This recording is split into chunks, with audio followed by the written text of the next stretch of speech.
War has a way of testing not just nations, not just armies, but the souls of the men who lead them. In 1943, the world stood on a knife's edge. Freedom trembled. Tyranny expanded like a storm cloud swallowing the horizon. Millions waited, some in hope, some in terror, for a sign the war could still be won. And inside that storm, two men stood at the heart of the Allied command. One was calm, calculated, patient, a man whose strength wasn't volume, but control. His name was Dwight D. Eisenhower. The other was fire, sharp, explosive, brilliantly unpredictable. A man who saw war not as politics, not as strategy, but as destiny. That was George S. Patton. From the moment they met, history felt the friction, the strange, dangerous chemistry between order and chaos, restraint and aggression, diplomacy and raw military instinct. They were different, yet bound together by something greater than personality: victory. And it was in the aftermath of the Sicily campaign, after the dust had settled and the gunfire faded, when Patton did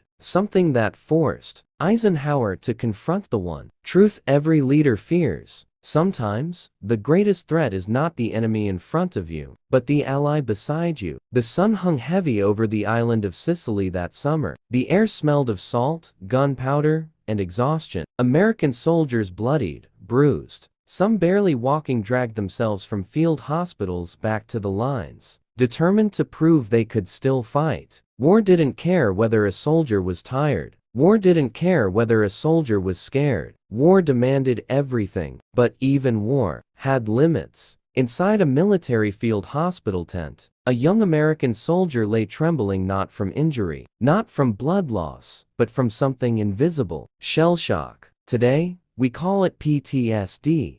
Back then, most people didn't understand it. To some, it looked like fear, weakness, hesitation. To Patton, it was something he could not accept. The young soldier stared at the floor, unable to speak. His hands shook uncontrollably. His heart raced so violently the medics could hear it. Then footsteps echoed outside, sharp, metallic, confident. The tent flap opened. General Patton stepped inside, decorated helmet, ivory-handled pistols reflecting the low light, expression carved from stone. The medical staff stood at attention, not because they were ordered, but because his presence demanded it. Patton walked to the soldier's bed. "What's wrong with you?" he asked, not gently, not kindly, but with the tone of a man who believed every soldier was born to fight. The doctor answered quietly, "Shell shock, sir." Silence. The kind of silence that grows heavy before it breaks. Patton's jaw tightened.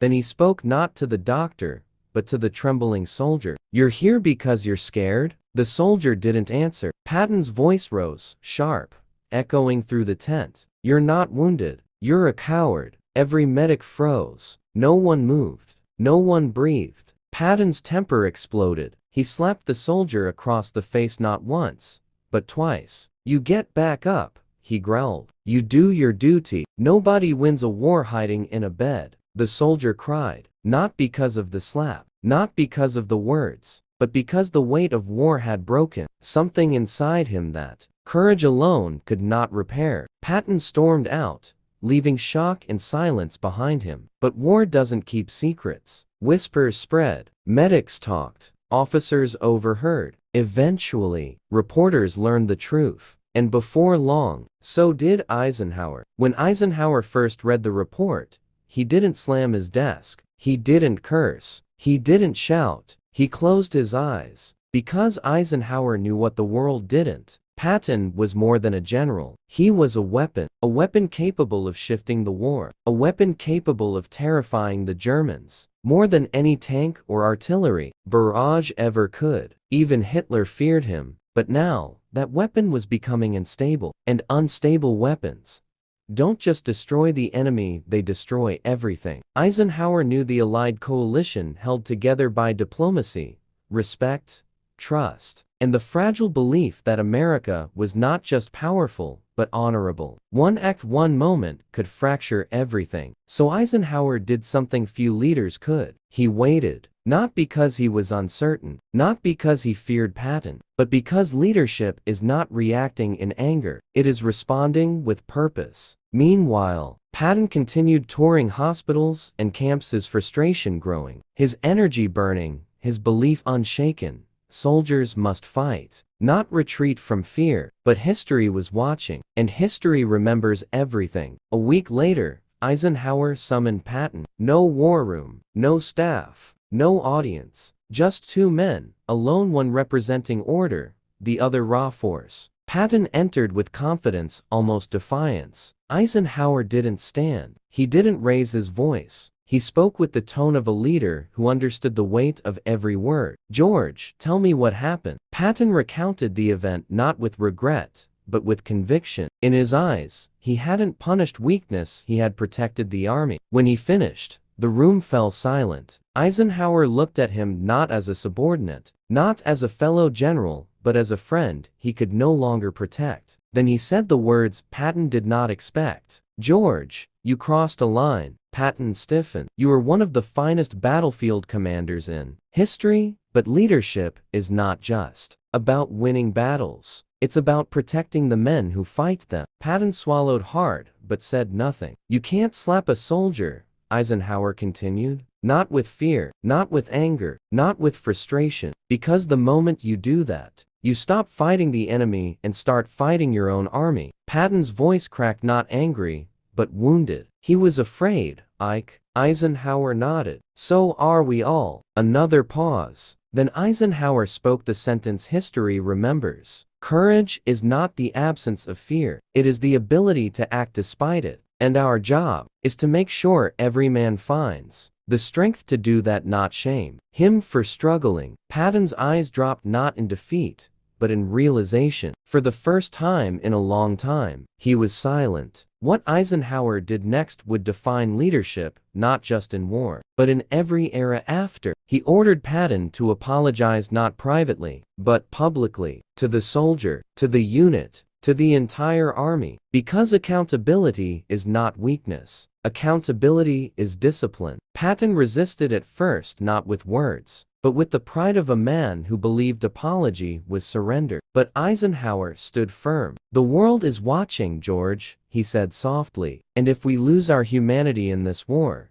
then even if we win, we've lost." The room remained still. Then slowly Patton nodded, not because he agreed, but because deep down, beneath the fire, beneath the ego, beneath the armor, he knew Eisenhower was right. And a true soldier obeys the call of duty, even when duty demands humility. The morning of the apology arrived like a weight pressing down on the entire U.S. Army in Sicily. Soldiers lined up not because they wanted to, but because they were ordered. Some stood curious, some skeptical, and many confused. Generals didn't apologize. Commanders didn't bow. Power never bent downward, not in war, not in history. But on that day, something changed. Patton approached the assembled soldiers wearing his polished helmet, riding crop in hand, jaw clenched so tightly it looked carved from granite. His boots struck the earth with the precision of a drumline, sharp, disciplined, and unmistakable. A hush fell over the field. Patton stopped at the front, not elevated, not on a stage,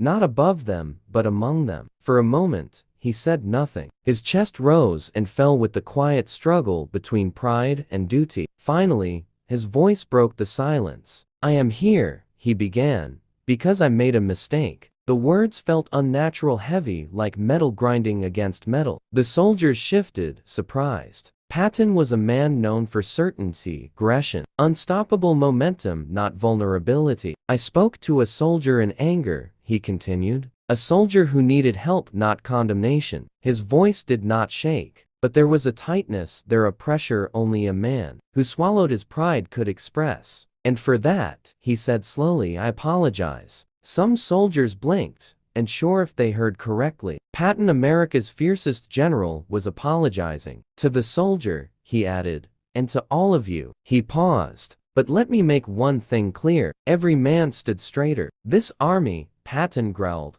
eyes burning, "will not win because we are fearless. We will win because we fight despite fear." He pointed to the line of the horizon, the invisible battlefield waiting. "The enemy wants you broken. The enemy wants you hesitant. The enemy wants you afraid. But courage." He took a breath. Courage is doing your duty even when every bone in your body wants to turn and run. His voice rose not in rage, but in conviction. You are not alone in your fear. We all feel it. I feel it. That sentence stunned them not because it was profound, but because it was honest. George Patton's symbol of unstoppable force was admitting he felt fear. You fight, he finished softly, not because you are unbreakable, but because others are depending on you. He removed his helmet, not for comfort but respect. I hope, he said, that you can forgive my failure to remember that truth. Silence. Not empty silence, but respectful silence. Then, slowly,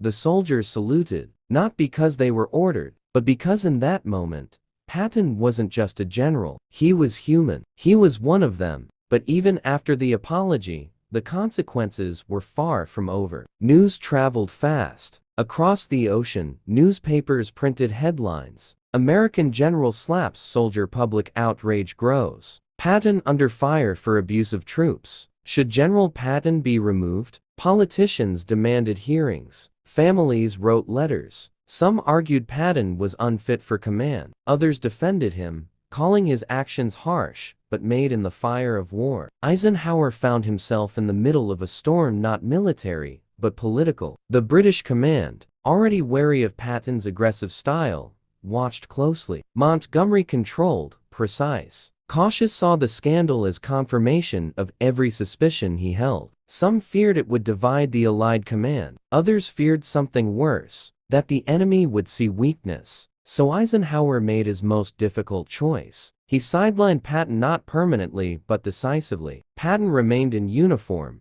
but without an army to command. His name was removed from headlines, his meetings reduced, his presence muted. Publicly, it looked like punishment. Privately, it was strategy. Because while Eisenhower understood Patton's flaws, he also understood a deeper truth. War was not over, and the world had not yet seen Patton's greatest battlefield. During those months of forced silence, Patton changed, not in spirit, not in ambition, but in reflection. For the first time since the war began, he had time. Time to think, time to confront his temper, time to reckon with the weight of leadership. There are moments in war where silence becomes louder than artillery, where stillness becomes the battlefield. For Patton, this was one of those moments. Some nights, he paced. Others, he stared into maps, not because he was planning battles, but because strategy was the only thing that quieted his mind. Eisenhower knew this period was necessary not only for diplomacy, reputation, or military politics, but for something deeper. Patton needed to learn that the world was watching,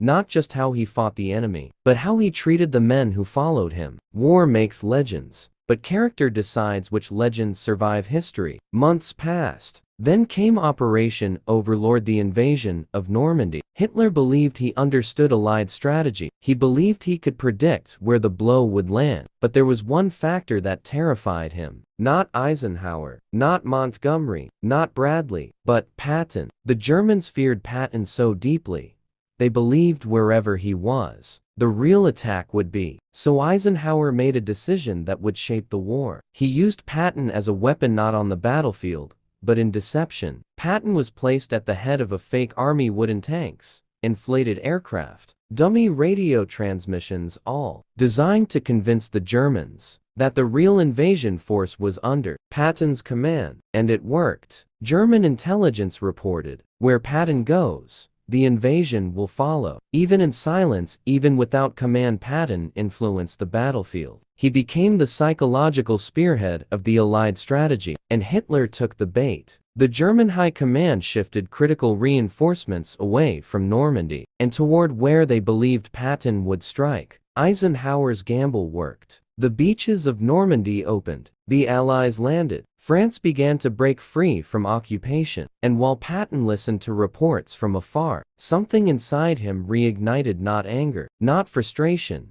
but purpose. He knew his time was coming. History never forgets men like him, not because they're perfect, but because they are undeniable. Then, one quiet afternoon, a messenger arrived at Patton's headquarters carrying sealed orders. Patton opened them slowly. His eyes froze. A breath escaped him, not relief, not triumph, but something deeper. He had been given command again. The Third Army, a force unlike any other, fast, aggressive, relentless. An army built not just for victory but momentum. Eisenhower wasn't just restoring Patton, he was unleashing him. Because the war was entering a phase where caution was no longer enough. Europe needed thunder, and Patton was thunder. Before Patton reported to Eisenhower for final briefing, he paused, not to pray, not to hesitate, but to reflect. Leadership is not simply authority, it is responsibility. Responsibility to those who fight. Responsibility to those who fall. The summer of 1944 brought more than heat to the European battlefields. It brought the weight of expectation,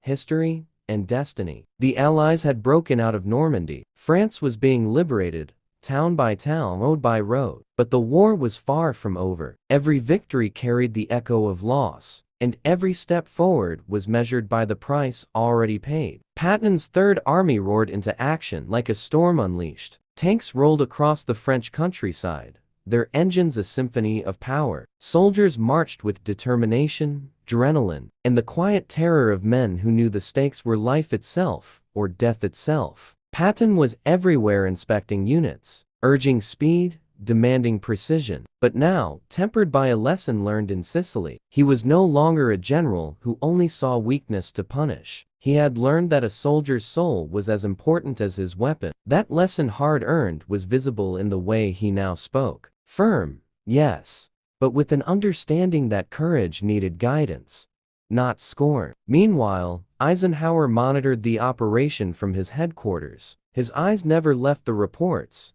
the maps, or the reports from the front. He understood Patton's brilliance. He also understood that brilliance carried the risk of chaos. And in the chaos of war, mistakes could cascade into catastrophe. For Eisenhower, patience had always been the sharpest weapon. He did not need to shout. He did not need to command through fear. His authority was quiet, unwavering, and yet absolute. He trusted Patton, but he also watched, waiting, knowing that true leadership is not about avoiding storms, but steering through them without capsizing. The German army, desperate and increasingly fragmented, faced the relentless drive of the Third Army. Their reports grew frantic. American forces moving faster than anticipated, towns falling before defenses could be prepared, morale crumbling. And everywhere they looked, Patton's presence was palpable, not just physically, but psychologically. His reputation had become a weapon,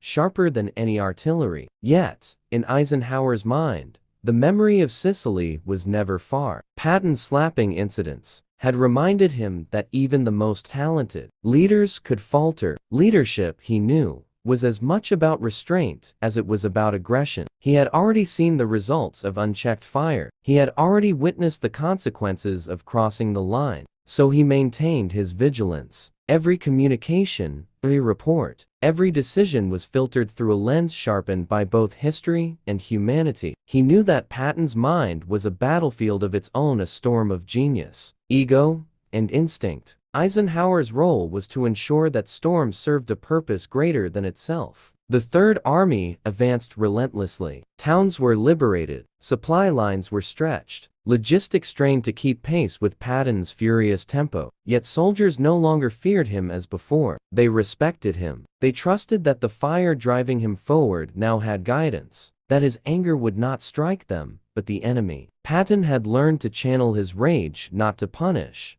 but to inspire. Every decision he made carried the memory of Sicily, the lesson Eisenhower had imparted, and the understanding that the men who followed him were human beings, not machines. It was in this crucible that the bond between Eisenhower and Patton deepened, not friendship in the personal sense, but a bond forged in mutual respect and understanding. Eisenhower knew that Patton was a weapon, yes, but also a man capable of transformation. And Patton knew that Eisenhower's restraint was not weakness, but strength. As the Third Army pushed eastward, the political pressures of the war remained. Allied leadership had to maintain cohesion. Public opinion, already inflamed by earlier controversies, demanded clarity. Newspapers scrutinized every move. Every act of courage or misstep was amplified. And yet, through all of it, Eisenhower maintained his calm, steady hand. One afternoon, as Patton prepared for another rapid advance, a message arrived from Eisenhower. George, remember Sicily. Speed is essential,